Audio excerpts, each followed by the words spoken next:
Welcome back. Golpai te ho. Amasan viewers ho zo sile ka subscriber ho ka zanaw salam ka hinboli. Ikingai lut naw vet sanan. Lai share lama pan anala jingo hitin. Chule ang lut masapen nahi khale. Subscribe na hinbol pintin song kong tawi. Dunia zong. Tila to sim inangay kom ki dewahin. Abula pa na at say chan gaya anangay chidingin ikiti mo vinahi. Dun to sim anasay pantaw hiti. Nung akan hi at chen naw kusung mi golang khatchun anaday chain patin maya chun ama zolding le ama helding chun ahong jingin iti chun akat pa chula amel chun nel lauta kamna thaya ki chimi anahi ji chun nung anu chun koi day ta sanga chun anamu da le jengin ahi nung anu chun ichi golang pa ko ma chun nomo sahi beo heo ke hi thei pongkati avelin jong sei datan kamala mahinkin tuble doi kanein avelin ni suboi tahin tia an sei pi wanga chun khatpa chun phat si maya chun ina a popole parong anei popole nong anu chu adai lo jingin asai jingin akumin hiti chun jununga anu chu azola zol jeng ta na hile nunga anu zong chu gen thei akisale jeng ta na hi phatle ni kho hong cha chalin kumle hla hong ki he hijin kumni kumthum lam hi hong che be tan nunga anu zong hi hong pi hling deu tan ichi golang pa chun la a hla de nai pon nunga anu chu ina pet ham a hi lo le tukana achi pet ham a hi lo le khulai alen pet hi han long o ina chi pet ho hi song le lamka dunga chun ana changji in hunga in tin ada sa chun ana tu ji in iti chun alung sit dan ho thu chu asai jeng in a hi le nunga nu chu angu in ana chim cha le jeng ji in gen thei akisa le jeng in iti chun pa na hung che na hi le ni khat chu nunga nu aloi nu chun ai poi ko no min hi bangsia akuma na zol jeng ta a no pi jeng tango atina hi le ama chun nang kisanin nan ki thopi na lai ham hi bang hi nangin ne ki chen pi nom ham akham na thei du to mi banga thingsa satna in khomang la hi pon amel hoi lo to kin iti i cho ta bang hi zia dinga ka hlena ka kingai pi thei ding ham atin ni khat chu chi go long pa chun aloi nu ko ma chun asejin lungsit tein khat ve ni keu pi sa in ko pam langa ka nga dinga hi ama dinga til khat ka chopi a hin kin chong avelin sei ta pongi lungsit tein tu chung se hi keu hi te tin ene sei pin lang nin sol do pi te yo atina hi le agol nu zong chu nunga nu ko ma chun aga chi in aloi nu ko ma chun aga seitan golno ko pama ka nga ding na hi e lungsit tein khat ve be hung te in ati e tu chung be hi ni ki mu pi te in a chaina thu seinom ka ne ye ati e nangin chong gel them pi in lang tu chung se chu ga che pi in lang aman jong a chaina ding ati ta hi le nang jong tu chung se chu a chaina ding in ga ki mu pi in lang hati chan in ke holim pi in lang nanup lo mo nga hi song le ala sit lo na te ding in hati chan hin vai la in lang hi in azole na chunga mi la sewal khale na hin khuwa nawang sit he hi a hin ti pha na chun nunga anu jong chu ichi go lang pa ki mu pi ding a chun ong ki gel ta na hi hiti chun ama nu jong chu ko pam langa chun kananga ding a hi ati na langa chun a chi in ama jong ko pa ma pha na chun ichi go lang pa jong chu sung chung khana hin ana towin ananga in ama nun jong hamu mu a chun akoma chun thase sa chun aga chi in aga to ta na hi le kolong pa jong chun nong chu ka ki pa wal jinge ati in iti chun chom khat chu ake hulim lim hon ta na hi le pasal pa chun aga lang je ma chun ga chi phai hi ti hilai hi to na anu mo chame akhela thingphung noila khu anu me tin aman jong nunga nu chu aking jama chun apui phei ki nin iti chun golang pa jong chun nunga anu ko ma chun avelin alung sit no ho chu a chaina ding tin a sei ki na hi le nunga anu chun la angai song angai nong hi be singin a hin la azole mi la se na di khat ki sei do khanti i chunga mi la si khanti ti chu aman jong agin ji chun amo ho se nom ti pun a hin la alunggu a chun a chim cha in alung a hang le jengin a hi wanga chun ama chun hati ke chan ni che golang pa ko ma chun noma sa hin he o ka sei sa chu ka sei sa a hi jengi ka hi thelo ding a hi ke sa nga nunga hoi pa pha ching a thim nein ki mu ki ding a hi atin golang pa chu a vai la na thu chu a sei pi na hi le ichi golang pa chu ichi nu khwa jong chun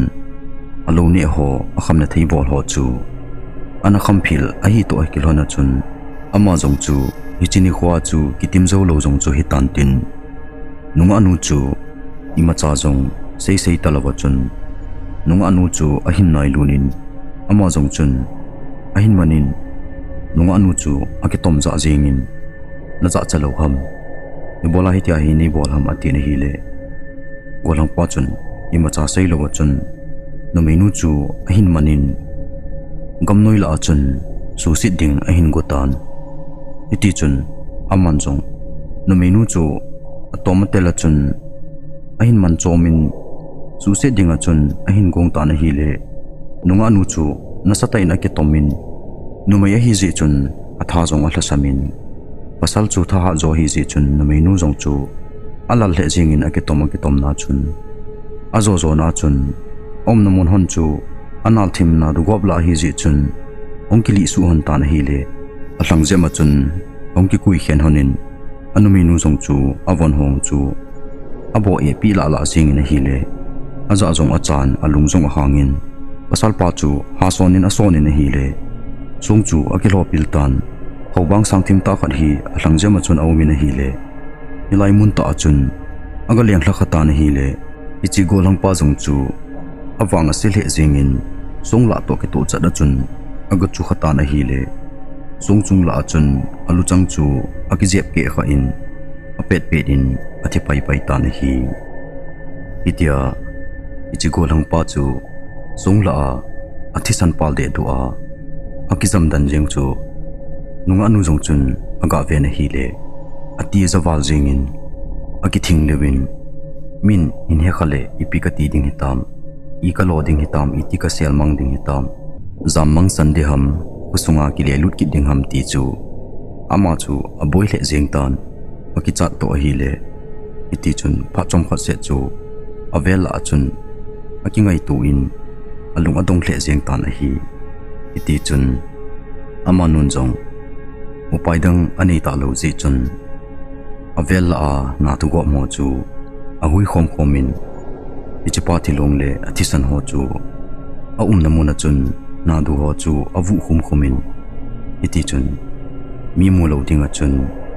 na ho chu sa thim ta in avu khumin in lama chun achang sen ongkile do kitta na hi iti chun hoi ma cha jong che pa ta lo chun gu thim cha chun jangjalin a in langawa chana che in a hlun arum langa chun thipe chan a chi lunin amazong dammo dana kun lukna chun akizam dan jing ta na hi le ain ku te chun adan mo le jengovin boinu hi ipiti ai de o tuni chu a umdan chu aza chum le jingi damlo ham iti ham boinu pa nangin ga veti motin anu chun apa ko ma chun asai ta na hi le apa jong chu sunglanga chun aga lunin boinu ipina ti ham nadam lo ham hoya naga chi ham tin a hovin a hi le akhat nun la ahin ton but tapun aman jong lungdong ta chun apun chu aga ho do in hi le aula na phul le lu jingin kicha a hi lo le khusi banga khun ani ki thing chal chul jeng ta na hi le aman jong ipiti hiyan naw hi atin aman jong boinu tin akovin alu ho chu aul ho chu athi hulpi in ipiniti ham boy tin adong in a hi le aman jong ima ka ti di poi hepa katino mo thima hele akizama hi atin hi le ama ho jong chun khusi danin agelovin lo sa khat chu ane sa ovin hiti chun alup sa kit tawin nunga nu jong chun imadang sai di lawa chun hiti chun thi bebe chun damlo banga chun alup na chun amo jing tan nilhalang ong hi pha na chun golang pa chu alo e gol ho a hi lo le ain ku te ho chun hoya chi hi za akimu do ta hi be tin ain hol le le pan taw ve hi le nunga nun jong ama ki hol thu ain za pha na chun akicha che che jengin nila uthim ding kon chan ge ya inong ki loi ta lo pha na chun ain ku te chu alunga no mo le jengin itidana inaw pau hi tu chan ge ya inong ki loi lo ham tin kholaya chun ain hol le le taw na hi le nunga nu go nu chun la ima cha an he phapun ama holoi ta jong chun aki vop ji ji wa chun agul nu jong chu aga dong khata win hi le ama nu chun ima cha thilum dan an he su sa lo ji chun tuni chun kaloi nu to aki mu to hanin opam langa akeu hanin ichikal wal chu kin jong kavian mu ta pui oya chi o hi ke ta pui ati na hi le ama ho jong chu jana chun nunga nu te na chun kholai lengin anu chu ahung ta na hi le nunga nu chun azal khuna ko na chun mi holim chu azata na hi le todo ngam talowa chun gu thim chan ki chata chun akeulimu chu thibe chana ngai na hi le anu chun golong pa chu ahung holin tuni ka chapau na mu do cheng lo ham mi abang ka do le nango naw boinu tu chun akivo mi ti thu ka za in tu zan chan ge in la in ong ki loi pun kalung adon dan kalung a kham dan hi boinu chu ki dong le tia khulai lenga ko hu hi cho a hin tin hi le nunga nu chu akicha che che jeng tan anu le apa te chun boinu nong tho do ngap cha lo ham khulai leng mi hungi cha ho jong hung sun pi in min jong na ho no mi a hin ti vin hi le ama jong upai dang om tapun iti chun kicha ta chun alo theilovin alum namuna ko na chun ong ki tho do tan nunga nu jong chu ong to do tan hi le ichi golang pa nu chun boinu tuni chu nang to akivo me ativin ai la nangin hoilanga achi hoi to akivo me hi ti nehenem tin ahin thong tawin hi le ka he poi he no ke to ka ki khen hona ko na chun ki jong in langa thi be chan ka chi in ama jong hoilanga chi ka he ta poi kaloi hon e nga e kaloi ho te ka ki mu to de ati in aban chu hoilanga achi hi kin jong ka he ta poi tin azo zo chu asei ta na hi le anu jong chu pa chom khat zo wa chun a hi le hoilanga chi di za tu chan gi ya in jong lu lo tin ipi hi le gadong le le nge tin ama jong chu akile ki ta na hi jingkho angwa pha na chun nunga nu jong chu akicha na ho chu hung pha dom tan loi nu hi ani ding ko na chun lai lengin ahungin golno tuni pina bol dam angu tin hi le ima bol pungi golno atin hi le aman jong ima na bol lo ding le thingbe ga po hi ti mo mum sangin atin hi le odam golno ga che ta hi de atin iti chun anu le apa te chun boy uni le nanu le na pa lawa ka chi hon ding a hin nang pati ke chan ina anu min lang thing po na chi hon jong le ung ching the honin lang ung son hon hi in khat ve to ga po honin lang ung ki le wa honin in pati ke chan ananga in tin avai tha honin amani jong lo langa chun a chi hon ta na hi nu le pa lawa chi do zo nungin amani jong golnu to chun beng ho le chem ho chu aki chai honin thing podinga chun gamla langa chun a chi hon tan gam noila aga pha pha hon le alunga chun thildang kilang kit talovin athipa chu alunga ahung kilang kit ta na hi le aloi nu komin la ima sa sainom ji pon alung thima chun ki chat na le ki zat na bo om kit tan aloi nu chun thing a hol le le in thing a tan le le na hi le amani jong chu i chan hama chun a thing hol na lam hon na chun ahung ki ka kha hon tan gala kunin ke sam to to hanin king ho chu tan khom le le honin a chom khom le le honin a hi le nunga nun jong thinga tan pet lai ta chun alang langa ku na chun na thu kop la ho chu hung ki chon pu the thu in mi khat hung to bang khun khugin ho hi hung ki jana hi le aman jong ko e dem tin ki chatim ta chun kang chana ki nung hin anung lang chu ave ve na hi le ui ma chala hung su do mo mong pun khugin ho chula phat ke chan azakit ngalin amazong alunga dongin ui ham tin amazong aga tu sa na hi le ui ma chan la ahin don bot kit pon amazong aki cha che che singin athing ho chu ain ki chom loi loin atan do kham kham ho chu gang chalin abeng koi hon na kinga hon na langa chun ong pheita na hi le anung langa pa na chun akeng in ong ki tu ta na hi le amazong ha pe ne na pengin anung ve ne na hi le la ima chala ki mu pun akenga chun la aki tu nga lin iti chun amazong aki tom to apen to atho ne hi le aloi nu chun gala ko na chun hin za in amanjong athing ho le achem ho cho hin sepla in ahin del phe ni hi le agol nu gamnoi lai ta na du gopla aneki sei chei chu jing chu gala ko na ahin mu pha na chun amanjong akin theilama chun ahin del lu ne hi le koma pa chun ima chala omkit tapon nunga nu jong chu akenga ki tu banga hena ki tom chel chu long chu ong hai tan akila ta bang khun ahum kit pha na chun ama jong chun ki chata chun agol no koma chun gol no ile ta hite ka ti zawale ka ki chawale igong hitin che ta te gol no akin theilama in langa che ta te atile ama nu jong chun lungdong ta chun enge ahi song le igo ta te tin amani song hiti chun achi phei honin athing tan do kham kham hon chu aki het honin amani song akin theilama chun in lama chun akile kin hon ta na hi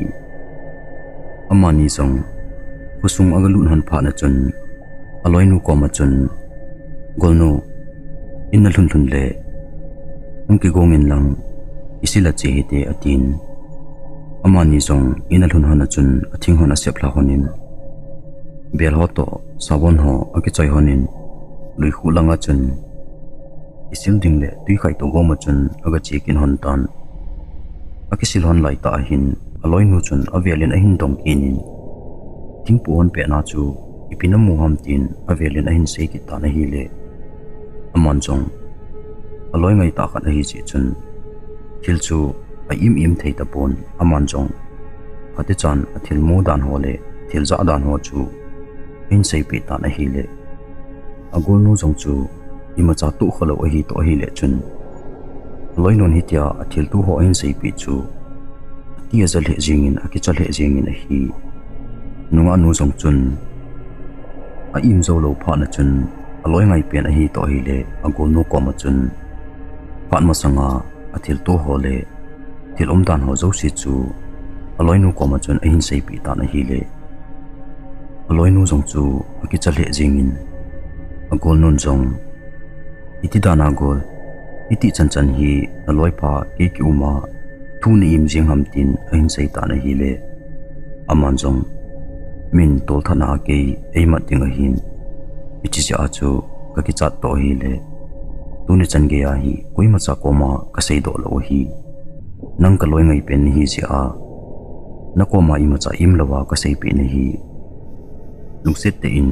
koi ma za a sei do hi na ti na hi le aloi nun jong enge kolno lungkham hin ki cha hin ui ma cha ko min sei do pong ka te itia gen theina thu lam jong ani ke phalowa dunia na sei le ka het be ba hi atin nunga nu jong chun sun le zana itia athipa hla chun asu boi jing jeng dan thu ho chu aloi nu ko ma chun asei so hel tan hi le aloi nu jong chun adat mo in aki chat pi le jengin nunga nun jong kolno lungsitin ni hungi pgo kachanga ka gi ting le ichanum ta ta ho ka to ji in ka gen the ji wale kanu le kapa jansi le kasu boi ji in kalunga si tilum dan hola akom honin sei do ngampon ipihile golnu nang ben nei hungi PGO atin ahile aman jong inge golnu nongge pinangi atin iti chun amani jong inlama ongkile kin hon tan hi iti chun nila hong hi pa na chun anu le pa te ho jong ang vai lung kit tawin anu le apan jong boy tuni na thingpu na nei num na boy na ima chana to lo hinam tin ahin dong tawin hi le aman jong anu le apa chu asu gen theinom lo alung thim hon jong again thei sa nom lo ji chun aman jong athil tu ho chu sei ta lovin enge hepa ima cha boina umpoi ate chan kanom nai atina hi le anu le apan jong apha e achati le tin ama ho jong akisil themovin nila an ho chu ani khomovin nila azan ahu hi pha na chun aloi nu jong ahu leng phin anu le apa ko ma chun eno hepa agonu ko ma ge dinga ka hunga hi e atina hi le anu le apan jong apha e boy achuti le nagonu jong lungmong chomin tin imowa honin o atin amani jong oi macha potalo bachun room langa chun alun honin lekha chu gunchu te in asim khom hon ta na hi na tongmi a hi zi uwahin koima hi zana ha so ji povin anu le apa te jong chomphat jovin ai mu pai pai tawin amanin jong pungget pungko chan ho chu lekha ave honin asim honin chomphat jovin amani jong imuta hi ti gol nu tin ai mu pai pai kin hon ta na hi zan sot lam ong hi pha na chun a i mut num on lai pet ta hin nung anu chu amusa bang chun ahung ki mai ki ta na hi le nung anu jong hi ahung king khang tan aki chal he jingin iti chun hai te thu chun aloi nu ko ma chun golnu ki thovo tin aloi nu chu aki cha je chun tho kha dinga ti na hi le aloi nu chula ai mun anu hle jingin atho khang thei mo mo pon chipa na chun amazon ki cha ta chun pon chu aki khu ki nin thibe chan au min a hi le avela chun masanga bang bangin aigin ho ong ki za in iti chun avela chun mi umbang hun ong hai the thu ji in apon ho chu kang kang in ong ki lui ji na hi le amazon aki chat be se pha na chun alem chu aman jong awa ki nin lai that lawa chun iti chun ki ta na hi le chomphat jowa hin mirola ki pa na chun ichi vomle lut thila amu chu ong ki lang ki ta na hi le amazon ha penin apeng tan anu le apa chu asamina samta na hi le akoma imu agonu jong chu azo zo nan chun ong king khangin ipinati ham golnu tin amau chu tizata chun aloi nu chu ahin kolin anu le apa jong chu alumona akunin lai ho chu hin ki chai honin aruma chu nong lu ta be na hi le nunga anu chu kichata chun aki thing zengin ai le ama ho ahung pha do chun ima chahu san jong kit tapun miral aina a tilha vomle lut amung jong chu oima chamu dingin alang kit tapun a hi ichi pha da chun aman jong anu te ko ma chun heno kakicawali atin akap lewin a hi iti chun kapum puma chun kichapum pumin athil mu ho athil tu ho zo si chu anu le apa aloinu ko ma chun seitan a hi le ama ho jong chun adat movin kichat pil he singuvin ahin la amhon la zala za khapovin mula amu khapovin a hi le alungu jong adong hle jingin achanu chula thiding ki sa in izeta in jeng ta na hi le anu le apan jong aponan chun kela phein aruma chun hlonglaya chun lupna ki simonin amanin jong ichata hi in boy ichol to tan nanula na pa jong na koma kom hon nai ati honin iti chun chom khat se chu atopi hone na hi le ama jong chu chom khat zovin ahung imu latan nunga nu te ni ai mu thlawan pha na chun longlaya alup na sem na hona chun chom khat chu atoki honin akeu lim honin ipiati le boinu hi itipia he umjiang hitam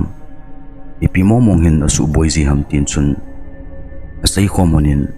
lungdong ta chun amani song alup mon hona chun akeu lim honin hi le chom khat zo hin amani song ai mun hana sopa na chun ai mu thlaki nan tan iti chun zandong ong so che tan uwa nei ding kon lam hi ong hi tan ama ho song abon chawin ong hi mulagam tawin ai mun chu anom le jengin ai mun nop lai ta awa chun nunga nu chu akengin ahung ke manin alup na pa na chun kangin ong ki kai ta na hi le alup na pa na ong ki kai la pha na chun ama jong ahung khang ta na hi le akenga aniki manin aniki kai pha na chun ama jong ichata le tizata chun thi penin ahung peng tan ong kap levin thong zen zona chun ong peng jeng ta na hi le anu le apa jong chu ahung khangin apa jong chun akin theilamin ong ke in hi le wat phunglanga achanu anaki kai chu ain mu pha na chun agan theilama chun aman jong achanu chu adel phein atu ta na hi le anu jong chu ahungin hiti chun amani yong chun thei top chu chun achanu chu anung loi hanin a hi le wang phat ta chun ichi thilha chun ahin thla ki tan ama hon jong wat chu patisan a kha ki uvin imutalawa chun achanu chu atopi uvin ato khuwa pai ta bin a hi anu le apa hin chanu changkana anei hon a hi si chun alung sit honin angai luhan mama zengin a in mama zeng honin a hi itia achanu hon ai lai ta hon chu asubui om jing ta ji chun amani zong alung hon adong hle jeng tan pal le ni kho ong chal chalin a hi le nunga anu zong hi itia asubui le alem om jing ji chun ama zong hi ain kho hi ti za na le ichan nangenin hin ko ahin mangta na hi le ata sa zong na nan ahin bom tan ale khasim lai jing zong sun som thei telawin iti chon a in sungu chu gen theina le ha satnan ahin bom pantawin anu le apan zong doctor le lole ai team mi chom mun chom chun apui honin avet sa honin azan wangwin ama boina chu doctorin zong alona ji a hepon ata sana na dangdang ho chu loli ai ho aji pi un ape wina hile ata sana na ho wang chu adam thein ahin la aboina le hichi lagaw phalovin asu boizi dan ho chu hezong a hedo thei povin azan ji zong a he povin a hi itia ichinunga nu chu tilhan asu boizing pha da chun amanin zong ai lo ngap le boinu hi gamdanga kyum sa le ilai mun hi dalan lang hi le amadingin apachom dem tin lunga gel hon ta na hi le nunga anu zong hin anu le apa ko ma chun enu le hepa jinei nei sa jeng hon tan ka jinei nom tai itia hin khu kaman hi ke ding in zong gen the omin jinei do leng ke ding in zong phan tin isubui ji azong hi hung ol tan te tin ka gele hin ti pha da chun anu le apan zong achanu wan chu itle awan zong le ama dinga adam na ding le aphat na ding a hi pole tin ni khat chu ani te kholanga chun aga che tawin agal hun pha dovin ong ke holim tawin ka chanu hi jinei pha zong ong hitan masanga ko na nang hon chong namodi wa nanade wa na thum jingu chu tunin anu to ka gel honin a hi le ama ta sadam mona za chom a hi lo le buina za chom atu ji to a hi le aman jong ji nei do han lang hi le ama ding in jong dam theina a hi lo le buina atu na akunin yehu do thei zon te tin kyo in sung kong kyo hla ta ziun akin theilamin nang hon jong namudi wa na deyo hi na na le kichen sa zingu te tin ani chapa ta chun kicheng dingin ama ho jong chu ong kyo hla ta win hi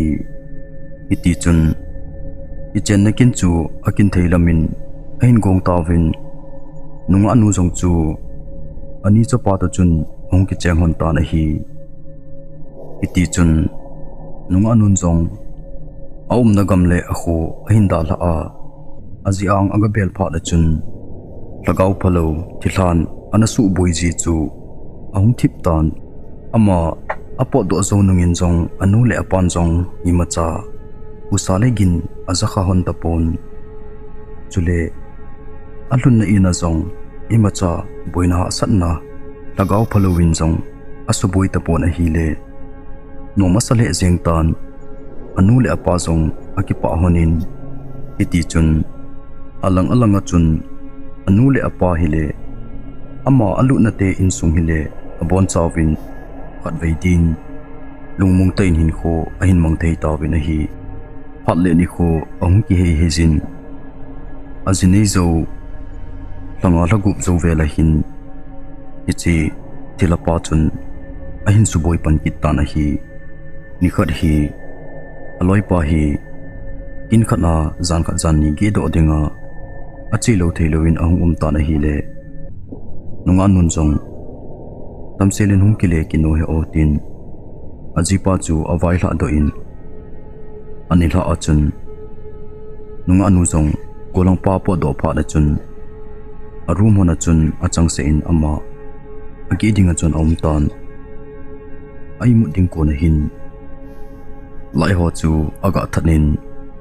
ama jong imacha alung thima chun kicha na tiza na jong aum pon lungmung ta chun poncho aga kisilin ga kilim la dinga tile akoma table chunga tuidon na glass ke koi chu ong ke tat ging ta na hile ama jong chun ju cha kha to oging ham tin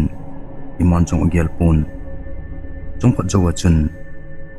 abelin ong ke tat ging ki ni na hile ichi awang chun ama jong masanga athil tu ho chu atha tain alunga ong kilang kita na hile ichat na le tizat na chu ahin nei kitan itia aman jong alunga achi sa ho gelpuma kichata a aum lai ta achun table chunga tui botol le adon na glass kon ke koi chu ong ki phit thla na hile long lai achun glass chu ela ina chu in atizat valji achun amazong aluk namuna chun atawin akithing dan jeng tan laiga wa ding jong kicha nan bo antim la jeng tan thawa lai hi ji chun window lang kai bang lang kai yong chu thangpa khat awa in window koma parda ki khaina achun vom let lut mi khat hi adingin a hi le aga amumu achun amazong akicha wal jeng tan akichat base pha na chun ha penin ahung pengin a hi le a pen kin chu ain ko tian jong a hin za ta win a hi le idang sa ta la lungdong ta chun ama ho jong chu ahung tho do win lai ho chu a hin wa ovin a hi le ama jong chu alup na chun tiki thing pumin ana kap kap ta na hi le ama hon jong ipina ti ham bolana ka ham bolani ki chan ham tin ama hon jong adong ta win a hi le aman jong bang pang akon koyam khat kamoi karu mahin koyam khat aume ka ki chawal chingi neida la te hi wo negi pi win tin ama jong chu ataw tho leu ta na hi le ama hon jong ani le agang chun ichahin boy kinin nom pi hon nangi atin alup na chun amanin jong agi pi hon tan anaw pau jong chun invel la ho chu aga vele len lai ho chu ki choin in noi la ho invel la in bang pang la ho chu aga khole len a hi le imacha aga kho do pun poimacha ana umpu na hi iti chun ani le agangin agi pikit pha da chun ima chahu sa ho zong akizakit tapon buina ima cha lovin khowa ki thei tawin hi azinga chun ani le agangin zong nunga anu chu pate chan thilum dan ho chu adong hon ta na hi le aman zong a im nom tapon masanga ki pana amna thaya ki chin pasal khanin ana zola ana dei lo dan ho thu le aki ho hana pasal pan su si ding ango na akitom na lama aman jong asot la kha a atha kha dan ho le athi dan ho thu chu pate chan ani le agang ko ma chun asai pi in ichizawa ki pana lagaw phalovin thilhan asu boi jing dan thu ho chu pate chan asai pi ta na hi le amani jong chun atizat pi le jeng honin alung sit le jeng honin a hi iti chun ani le agang to chun ong keu lim lim ta win a hi le nunga anun jong ka pum pum chun eni hegang ipi ka ti mo mong ding hitam masanga panin hin kho gen thei ta in ka hin mangin ti zat na le ki chat nan ka hin kho pha sot ta ka na mangin ji nei do leng ka hin kho jong nom do min tin ito bang ha sat na lagaw phalowin ei su boi na ho jong hi hung phatan te tin ka gelin kana gel ma bangin ila insung kongluna ki panin advei cha jong ki chat na a hi lo le ito bang boi na ho hi ka to khata pon lungmong ta ki lain tu nungin iti hin ehin su boi pan kitan ani kewang ka ki chat wal na lama ni khat le kong boi lo te ding ni khat le ehin tha te te ding a hi heni egang ka ki chawal jingi itile icha ko nai ka ki hu hing thei di ham lampi nei ngai to pi hono ati na hi le amanin jong lungkham hin boy lam lam hung nan te mi jan thiam ta ta ka he hon nai neki jan ding itobang lagaw phalo langpang be thiam jong ka he nai lungkham hi be in icha ko na hi ka hu do te te ding na hi atin ani le agang jong chun ahlamon hon ta na hi iti chun aloi pa ahung ki le kit ka se chun ani le agangin jong sun hi jong le zan hi jong le pate chan om pi honin achina nom om jong le achi khom pi honin zan jong le achanga gi sa talo hilin amanin jong agi pi ji honin pate chan amonu hon chu akichin tum jeng hon ta na hi nini zawa chun aji pa jong chu in lama ahung ki le ki tan inong vai lun pha na chun anu le apan jong thilum dan ho chu asai pi hon ta na hi le aman jong iti dan hi za apha pa he tam ki ti a ati in ama jong chun kho asal he jengin ilo apha he tam he pa tin anu le apa to chen ama jong ake ho lim lim ta wi na hi le in itobang boina nei ho sudam thei mi khat ka he in ama chu te se hitan mi tam ta in jong aneki vet sa over aneki zen sa over anaphat pi ji wa hi ama ko ma chun e ho jong ga chiwitin thilum dan ho zo se sei leu hen aman abolding dan henan ti tin ama ho jong ichi yesapu ko ma chi dinga chun aki gyala ta wi na hi nunga nu jong chun ka kisil no me atin tui ho chu bathroom in akithal dim se din bathroom sunga mirror aina khat kita achun amazong aga akive in akivet puma chun amai ho akiphi ni na hi le anung langa chun mi vom le lur khat chu ahin mukita na hi le amazong izata chun gang chalin aga kinung hei na hi le ola asol hapa athipa mel to bangchu anung lai ta chun anading ta na hi le amazong akichat wal pa da chun ha pen en hung peng in hi le a pen kin chu ain kuten jong hin za za over chun ahin del lut loi chengwan hi le bathroom ko chu sunglang ani ki kamta ji achun ama honjong ahong theita povin ako wangwin aman la ahin le don but mongmong pun ichipa na chun aloi pa jong chun achun in hi le anzo na chun ahin chun hong town ama honjong aga avewin hi le nunga anu chu anaki sat walji chun anathi dang tan thibangin ho theilovin tibbe chan anaki tung tibbe tan hi le ama honjong akin theilama chun ahindom do ovin longlaya chun alup sauvin ama honjong akem ho akhun ho chu azut piwin amele le ovin lo thei chanin alo ovin ako to asap to athovin hi le chomkhat che zowa chun ama jong chu ong hai to in kho ahin he kit tan hi itia nunga anu jong achanga om po le boina ato jinga ain kute ki sanjong again thewal pha ro chun ama honjong ai thei chana hi chi hi ikino lo wa hi le panong chi sot le ama jong hung bo in tin ewa dinga jong boina hung lung thei hi tiwin iti chun ajing ni khoma ma chun mathim ta chun ichi thiam pu pa ki mu pi dinga chun ama ho jong ina ko na chun akepat do tawin a hi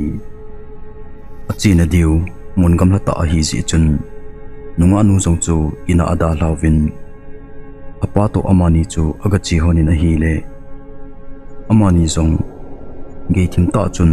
ichi ti sapu kom chu aga hlungwan tan aga hlun honin ama chun nangai cha nu ka he tin ain don put masawin a hi le amanin jong adan mo le jeng honin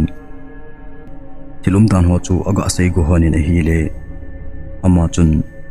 ka hesu ke nai ama san dangka sangli to a chalni nein choi diu chipa ting le chun iti bolding ham ti chu ki man sei pi na winge atin ichipa chun amanin jong inlama ki le ki ding chula phan hung ge sangwal ding ahi ta ji chun amanin jong azina veya mi ho koma chun acha chu a hol vai ve honin achal ni chu ahin muhan tan ichipa chun amanin jong dangka sangli le achal ni chu api hon tan hi le ama chun thilum dan ho zo si chu ahin sei pi tan ami thapa pola thipa chu agu kang tu chan ge ya hi umna lai a hin mi koi machan aga mu do lo hi ichi gu kang ho zo si chu naga chom khom dingu chule koi machan aga mu do lo na ding khana na chi uwa na jinu chun ama chang se in le ko alaya gu kang ho zo si chu vui khoma asam jang khat to avui tha ding chuting le alan chunga chu pa cha khat aphu a adala ding ichi zo ting le chun itobang lagaw phalo hin azui ki ta lo hel ding a hi ahin ti pi pha no na chun amanin jong enge baba anabol na winge tin amanin jong baba cho hinda lahan tan akin theila ma chun in lam chu hindal tho jeng hon tan a hi le puthim vela chun amani jong in hong lung hon tan in hong lunan pa na chun ain ku ten jong baba chuni pi hin sayam tin ain dong tawin a hi le amanin jong baban asai dan ho chu ain ku te hinga chun asai honin jingni khu kho le iche pai diu ngai in te ativin ama ho jong aki chol wa ovin jing kho hung wa chun ama ho jong nunga nu te khulanga chun aga che tawin a hi ama ho thum jong nunga nu te kho aga lun pha da chun anu le apa ta chun aga ki muto ovin khulzin dan bangin ama ho jong aga ki le movin iti chun ama hon jong phalem chang chu a hol le le ovin parong ane kum ka la cha khar wa chun ulai ga leng do ding dan banga khun ama ho jong ong do ovin anu le apa jing jong chu baba na sei pi banga chun pui ma cha he sa loading ati ma banga chun amani jing jong chu asei pi povin iti chun ama ho thum se chu ga che ovin ichi nunga anun ana sot la na pa athi na muna chun amo thum jong aga che ta vin hi le amuna go hlunu wa chun ama hon jong athi na mun chu avele le vin hi le agu ho chu ana thang jing jung jing in abang chu lekha lein anavu khumin iti chun ama hon jong agu ho chu achom khom khom ovin khat cha lahai lovin thengsanin agu chang se chu ain chom khom ovin un khana achun khom ovin iti chun ama hon jong baban asai ma banga chun pui ma chamu lo na ding gamgel lang ta chun aga chi lut ovin mun khana chun nunga anu chu leya lai sa honin phanti ti phanovin asam jang kha chu abot do ovin ichi guhom keu ain chun khom na wa chun asam jang chu azep lut tha ovin iti chun aman jong ahin vuitan agu achang ho chu avui do zo pha na chun baba sei banga chun pa cha khat chu athan chunga chun aphu pi in aphu zo pha ni na ma hon jong ahin da la tawin a hi ichini khwa ke pa na chun nunga anu chu achang hlat pe hi han lang uilai munin che jong le imachan asuboi ngai tapon iti chun aji to nom ta in kho ahin mang thei tawin a hi ichan chun thusim aki chai tai angai zo si hinga ki pathu ka in sei lai share anabolo hiti thusim tha a ikilam to kit ka sevin anadam sel tawin